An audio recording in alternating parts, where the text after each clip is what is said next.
Take one of your empty cans and drill the bottom of it out with the 3/4 inch drill bit. This should be the end result. Tape the template to the bottom of the can that you just cut the bottom out of, and use a thumbtack to punch holes all around the bottom of it. Now I used a ruler that I found because it was exactly 30 millimeters tall.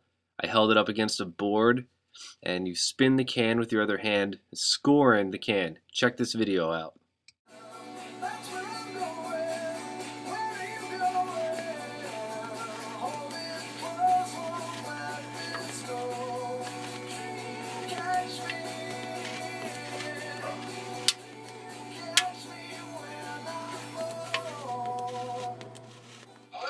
I know it's kind of boring to watch, but what you want to do is keep spinning the can, applying pressure with the razor blade, and scoring the can. You don't want to really cut a hole into it, you just want to keep scoring it around and around, because the more that you do it, the easier it will be to just rip it apart when you're done.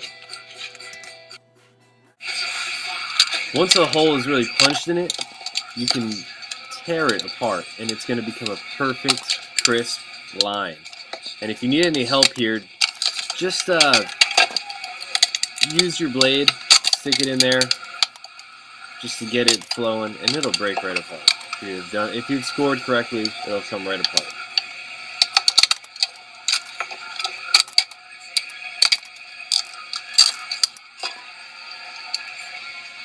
I'd also recommend taking some sandpaper and getting the edges a little bit smoother and getting the burrs out of the inside of the can.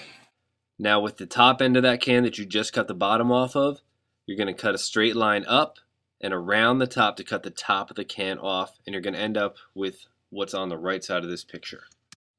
Take your template, tape both sides down, and then cut out along every seam that you're supposed to. Now I'm using a long straight edge, a metal ruler here, that I'm just running the box cutter along. Cut the top out, the bottom out, then cut your two slits, which I'm doing right here. I'm cutting the slits, which is how you're going to fold the can together on the inside. Make sure you get a nice clean, sharp cut there. I actually had trouble cutting this one.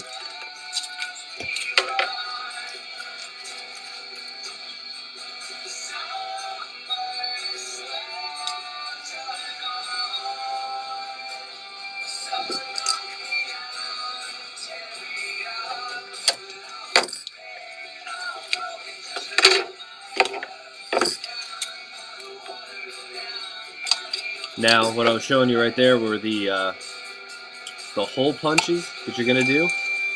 It's simply just pop 3 of them out at the bottom. So you're going to do the top cut, the bottom cut, the 2 slits. Then you're going to do the hole punch, which I'm doing here. After you've done the hole punch, you're going to do the 2 sides. That way your template stays taped to the actual can itself.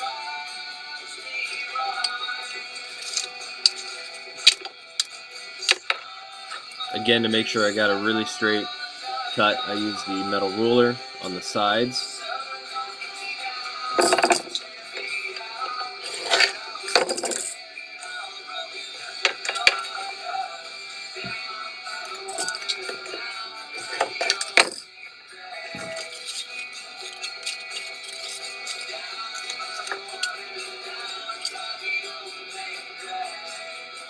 I know it's kind of drawn out right here, but you got to understand that you're working with aluminum, which is very soft metal. So patience is a must. You will mess up.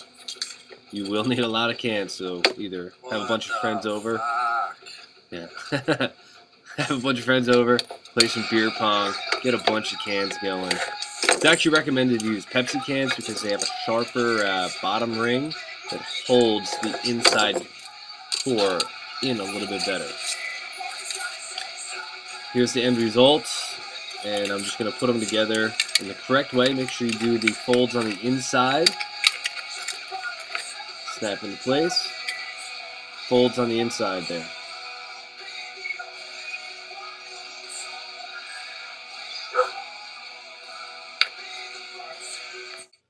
Alright, here I'm doing same thing I did before. I'm scoring the can, but here I'm using a 13 millimeter socket bit. It happens to be 20 millimeters in height exactly. So you got to find what works for you. Score it a lot so that it's very easy to pull apart. Alright, this is leading up to the most frustrating part of building an alcohol stove, is stretching this bottom ring. Here I'm using a hair dryer to heat up the bottom aluminum piece so that it's a little bit more pliable. And what you're going to do is you're going to take a full can and you're going to fit it into the bottom ring that you just heated up and that you just cut out. And you're going to want to kind of work it in there, pull it back out, work it in there, and do it over and over again. This is the most frustrating part. You will split the bottom.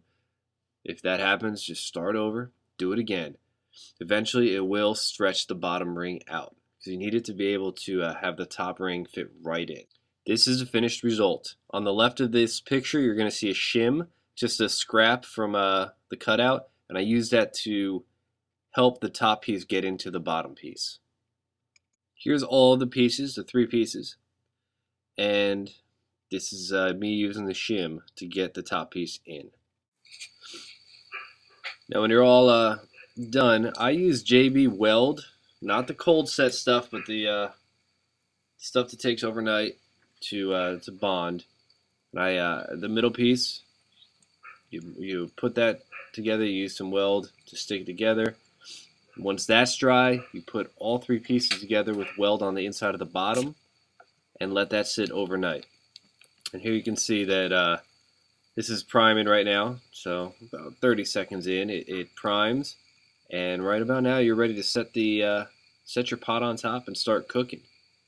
Alcohol stoves are amazingly lightweight and very fast at cooking water. Under 5 minutes you'll have a cup of water boiling.